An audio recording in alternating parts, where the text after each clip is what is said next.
ini. Maka mudah-mudahan ya, bagi orang-orang Jawa yang masih netepi atau yang masih percaya dengan budaya kita, maka nanti di malam Rebu Wekasan ya kita mengajak khususnya orang-orang yang percaya dengan kapitayan Jawa atau orang-orang yang selalu menepati dengan budayanya sendiri. Ya mari kita bersama-sama nanti mau mengadakan tumpengan, mau mengadakan bacaan model apa, yang penting pada malam Rebu Wekasan itu kita bersama-sama bersinergi dengan alam ini, mohon keriduan dengan kekuatan alamnya supaya kita itu terhindar dari mara bahaya atau bencana yang digambarkan atau diramalkan setelah Rebu Wekasan itu akan terjadi fenomena-fenomena atau terjadi kejadian-kejadian yang sangat luar biasa.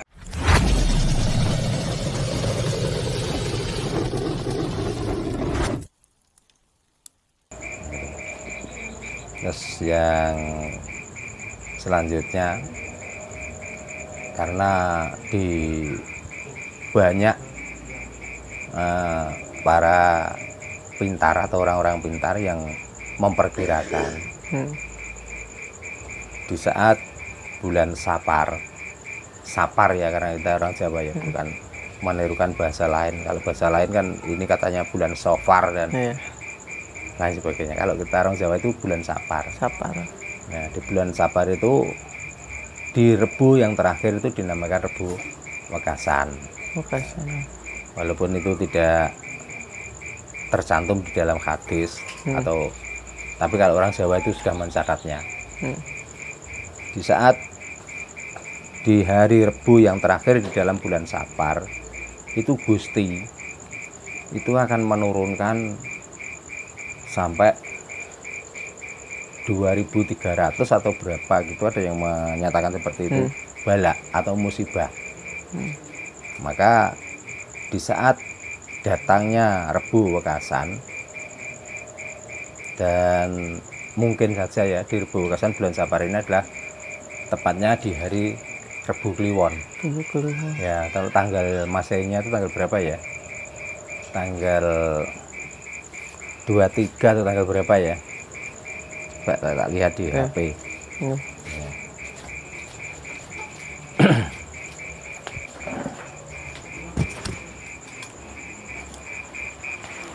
Kalau buat tanggal Jawa itu tanggal 24. Nah, tepatnya hari Rebu Kliwon. Rebu Kliwon ya, Mas. Ya.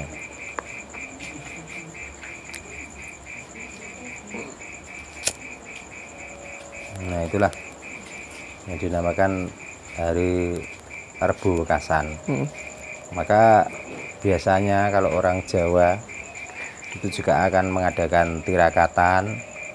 Kalau orang-orang beragama Islam itu adalah memperbanyak bacaan istighfar ya, atau bacaan-bacaan pujian-pujian untuk Allah Subhanahu wa Ta'ala. Bagi kita orang Jawa biasanya itu apakah itu mengadakan selamatan atau kita mengadakan bacaan, juga intinya bersyukur atas karunia yang diberikan saat ini dan menolak bencana yang akan datang. Maka dengan cara bertirakatan itulah mudah-mudahan bisa menolak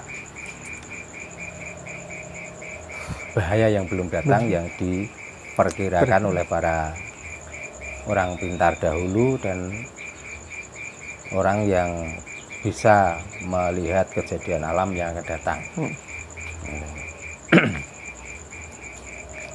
Jadi supaya kejadian-kejadian ini segera reda dan kalau bisa jangan sampai kita itu ngunangi, atau bahasa Indonesianya itu apa ya, ngunangi itu menemui. Jangan sampai kita itu menemui sesuai dengan ramalan leluhur kita yang namanya perang Bharatayuddha. Karena masuk pada perang Bharatayuddha yaitulah masuk zaman Ela-elo. Apa itu zaman Ela-elo? Yang di situ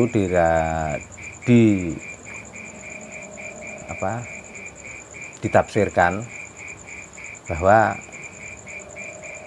maksudnya ini bukan yang karena yang di situ yang ditafsirkan adalah Cina Londo. Dalam arti Cina Londo adalah keseluruhan orang luar yang berada di sini itu. Cina Londo kari sak judo, wong Jawa kari separuh. Ya namanya walaupun itu semuanya itu adalah kehendak Allah atau kehendak Tuhan.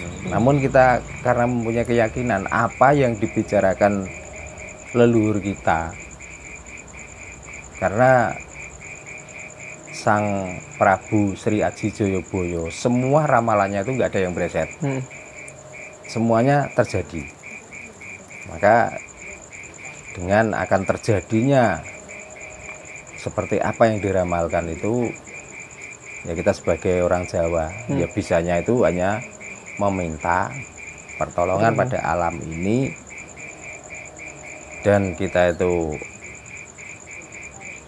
menganut dengan budaya Jawa, karena kita sendiri juga tak tahu kesenangan dari alam itu apa atau kesenangan dari Tuhan itu apa.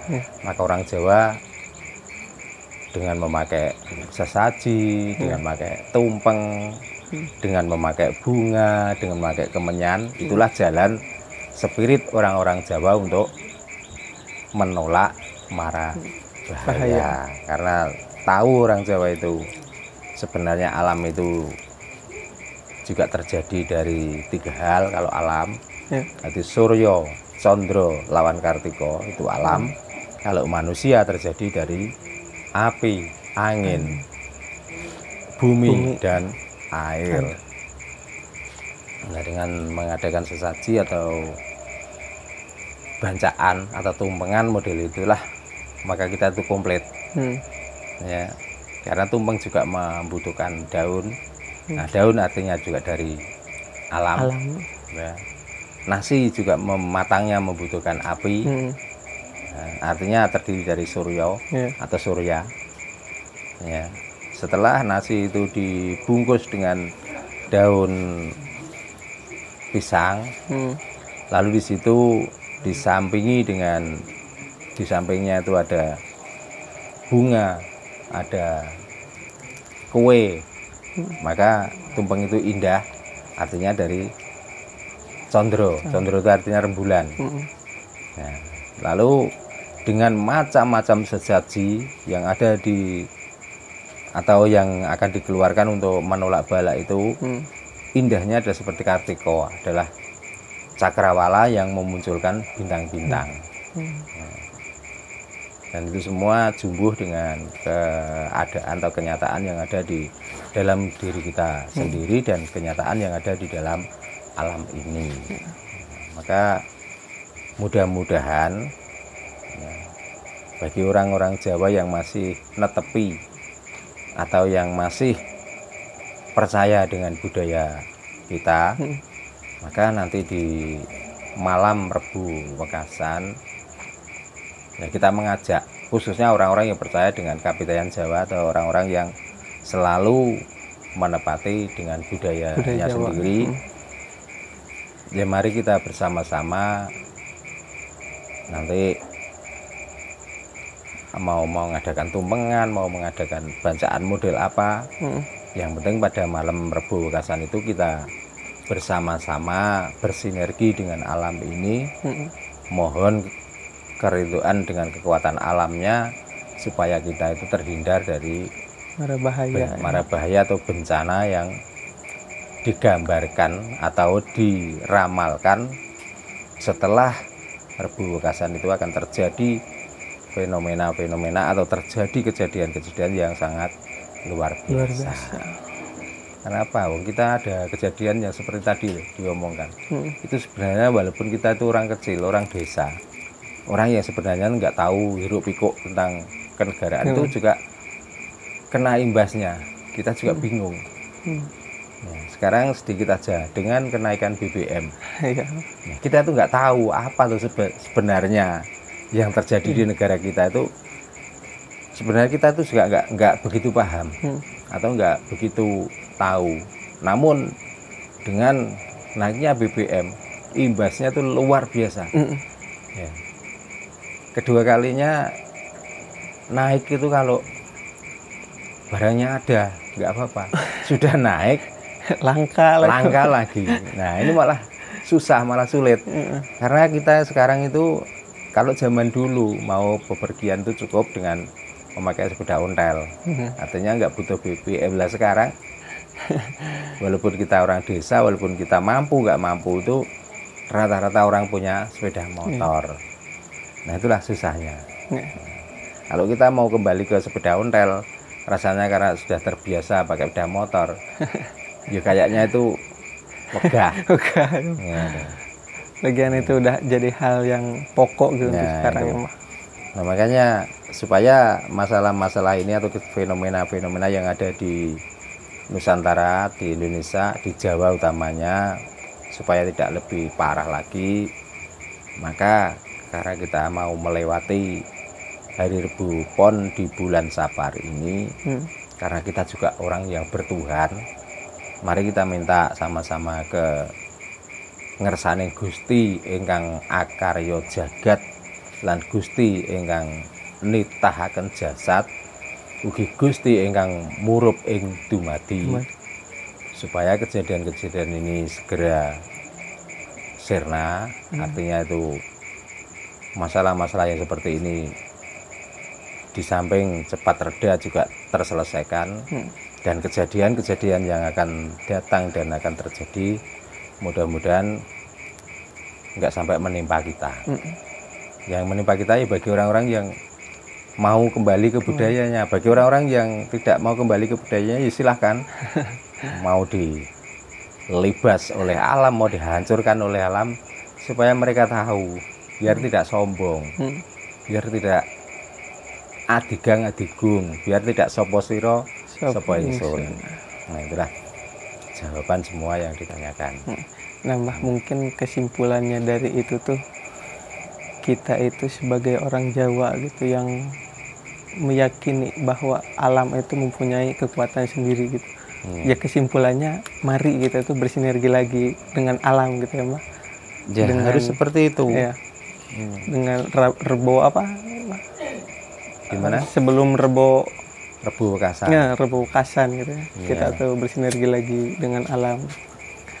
Nah, selanjutnya gitu Mbah,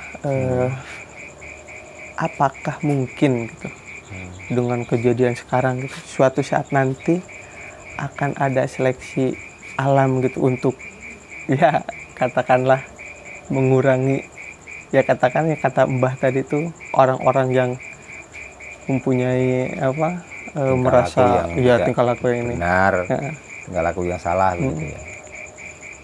Ya alam itu sebenarnya kan sering kali mengadakan seleksi alam, atau alam itu murka, kan sudah sering kali. Cuman orang-orang yang kena seleksi alam itu sebenarnya bukan orang-orang yang melakukan kesalahan itu saja. Bahkan orang yang benar pun, karena alam itu tidak memilih di mana yang dekat, ya itulah yang akan kena dengan seleksi alam itu. Nah maksudnya orang-orang yang melakukan kesalahan atau orang-orang yang tidak berperilaku, tidak berbudi luhur itu, mestinya tuh melihat gitu loh, melihat dengan kejadian-kejadian itu. Karena apa toh, orang Indonesia itu sulitnya luar biasa untuk diajari dengan kebenaran atau diajari dengan budi luhur, diajari dengan budaya, itu sulitnya luar biasa. Jadi kalau diomongin itu kelihatannya kuping kanan itu menerima, tapi keluar dari kuping kiri. Tapi kalau sudah ada kejadian alam, ya dengan sendirinya tanpa dikomando itu biasanya gimana ya, orang itu ketakutan yang luar biasa. Terus yang tadinya bermusuhan menjadi bersatu, saling membantu. Ya. Tapi setelah itu, setelah kejadian itu terlewati beberapa bulan kemudian, ya mulailah lagi. Yang gontok ya seneng gontok-gontokan lagi. Yang perang mulut ya seneng perang mulut lagi. Apalagi kalau kita tuh melihat di media, mau TV, mau HP dan lain sebagainya. Orang itu kalau ngomongkan tentang kebenaran atau ngomongkan tentang Indonesia itu kayaknya itu loh, kayaknya seperti mereka lah yang paling benar, seperti mereka lah yang paling pintar. Itu. Jadi tidak ada rasa saya itu siapa. Gitu. Mestinya kan nggak seperti itu ya. Kadang kebijakan orang yang benar saja disalahkan. Mestinya kan nggak gitu. Karena kita itu hidup di negara yang satu. Nah, karena NKRI adalah Negara Kesatuan Republik Indonesia. Dikala kita itu bisa, ya marilah kita itu apa yang bisa kita sumbangkan ke negara ini. Ya, nggak harus banyak komentar tapi sedikit bekerja.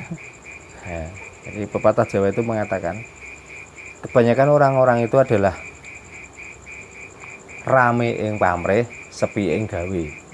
Ya, artinya itu dia itu adalah rame-rame mencari keuntungan, tapi adalah kecil dalam bekerja atau berbuat. Nah, padahal orang Jawa sendiri seharusnya orang itu dituntut rame ing gawe, sepi ing pamrih. Artinya apa toh yang bisa kita sumbangkan ke negara ini? Apa yang bisa kita perbuat di negara ini? Dan itu. Dan kita tidak terlalu banyak mengharapkan. Dalam arti mengharapkan gini, kita mau mengajar dikala dibayar. Ya. Kita mau menyampaikan kebenaran dikala dapatkan keuntungan. Jadi ya makanya dengan adanya channel seperti ini, tetap yang saya bicarakan itu adalah tentang budaya. Ya, terus ya artinya apa ya, ini memang ini yang saya bisa. Bagi orang-orang yang mendengarkan di situ bisa mengambil manfaat, ya monggo. Kok ada yang mendengarkan apa yang saya sampaikan ini malah sakit hati, ya silahkan, itu kan hak mereka masing-masing. Yang penting kita kan selalu mengajak, mari kita kembali ke jati diri kita sebagai bangsa Indonesia, terutama kita orang Jawa. Kembalilah ke budaya kita supaya kita tidak kehilangan jati diri dan kita tidak di negara ini tidak menjadi tamu, tapi menjadi tuan rumah. Ya, gitu. Nah, balik lagi Mbah ke kita itu bersinergi dengan alam gitu. Kan kita itu pasti mengadakan tumpengan. Apakah dari tumpeng itu sendiri dengan bermacam-macam unsur gitu kan, ada buah-buahan selain tumpeng gitu. Nah, apakah tumpeng dan buah-buahan itu sendiri itu ada artinya, Mbah? Ya kalau saya bukan arti lagi. Ya sebenarnya kita itu terjadi dari itu semua. Ya dari nasi, ya dari buah-buahan, dari air, dari wewangian, dari asap. Maka dengan adanya tumpengan, dengan adanya buah-buahan, dengan adanya kemenyan yang dibakar, dengan adanya lauk, dengan adanya bumbu, itu sebenarnya mengingatkan pada kita. Jadi kita itu kalau ngomong nasi itu enak, kalau nasi aja ya kita mungkin kurang enak, gitu loh. Ayam itu enak, tapi kalau ayam saja nggak ada di situ, nggak ada sambal, ya nggak ada rasa garam, asin, nggak ada bawang brambang, nggak sedap, ya tetap nggak enak. Nah, maksudnya gimana? Ya dengan persatuan, dengan bersatunya kita, itulah akan terjadi atau akan bisa menimbulkan rasa enak gitu. Jadi enaknya orang Jawa atau budaya orang Jawa itu kalau bersama-sama, gitu. Jadi di situ ada tumpeng, ada bumbu, ada lauk pauk, ada buah-buahan. Hmm. Semuanya itu kalau disatukan jadi satu akan menjadi enak. Dan kita bisa makan bersama-sama. Ya. Dan kita tidak harus memilih karena kita itu orang tua, aku milih ayam wae ya enggak. Atau orang yang habis kerja berat terus di situ lapar, aku milih segane wae ya enggak. Jadi semuanya dicicipi. Nah, itu adalah pralampito kalau bahasa Jawa. Kalau bahasa nasionalnya adalah perlambang. Perlambang. Jadi kebersamaan itu ada indah. Kebersamaan itu enak. Gitu. Jadi kalau apa makna dari itu semua ya? Makna dari sesaji itu adalah pasemon. Pasemon itu artinya mengingatkan pada kita. Gitu loh. Jadi pedas, asin, pahit, manis. Itu kalau sudah menjadi satu, kita tidak membicarakan tentang pedasnya, kita tidak membicarakan tentang asinnya, kita tidak membicarakan tentang pahitnya, tapi apa yang terjadi setelah dimakan namanya enak. Nah, kita sebagai orang Jawa itu ya begitu itulah. Jadi dari berbagai macam pendapat, berbagai macam panemu, itu kalau kita itu bisa menyikapi dengan arif dan bijaksana, maka itulah indahnya orang Indonesia. Jadi kita tidak boleh mempertahankan ego kita masing-masing. Jadi kita tidak bisa atau tidak boleh menganggap bahwa kita itulah yang paling benar. Kita tidak boleh menganggap bahwa kita itulah yang paling pintar. Itu karena pintar itu kalau sendirian. Nggak ada yang diajar, itu juga nggak pintar namanya. Gitu loh. Jadi orang yang berilmu tanpa ada orang yang tidak berilmu, itu juga nggak ada manfaatnya. Jadi kita membutuhkan orang pintar ya butuh orang bodoh, orang kaya ya butuh orang miskin, ya orang punya ya butuh orang tidak punya. Supaya apa? Supaya hidup kita itu indah, saling melengkapi. Nah, saat ini kelihatannya hal-hal yang seperti itu sudah ditinggalkan karena orang selalu merasa benar sendiri, merasa pintar sendiri, merasa kaya sendiri. Bahkan kalau ada orang lain yang membicarakan atau mengajarkan atau melakukan yang tidak selaras dengan pikiran mereka, itu dianggap salah, dianggap goblok. Nah, itulah